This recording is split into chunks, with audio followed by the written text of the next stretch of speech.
Isang kasunduan ang ipinagtibay sa pagitan ng probinsya ng Negros Occidental at Organisasyon ng Simbahan Akademya, kaugnay sa pagpapanatili ng kapayapaan at pag-unlad sa naturang lalawigan. Ang detalya mula kay Guillermo Tejeda III ng PTV Bacolod.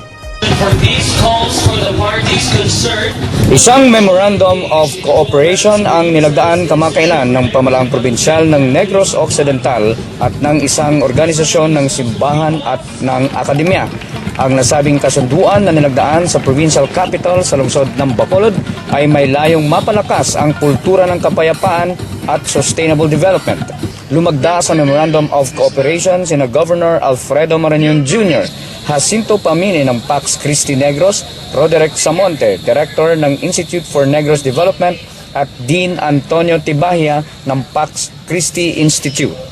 Ito'y sa presensya ni Colonel Oscar Lactao, 303rd Infantry Brigade Commander at Senior Superintendent Milko Lirazan, Provincial Police Director ng Negros Occidental.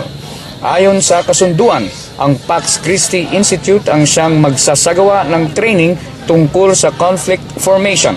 Ang Pax Christi Negros at ang Institute for Negros Development ang tutulong sa mga aktibidades ukol sa kapayapaan at ang pamalaang probinsyal naman ang magpapatuloy ng mga gawain ukol sa good governance at culture of peace.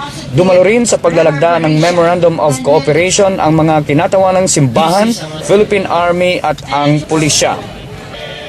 Para sa Telebisyon ng Bayan, Guillermo Tejeda III ang inyong tagapagbalita.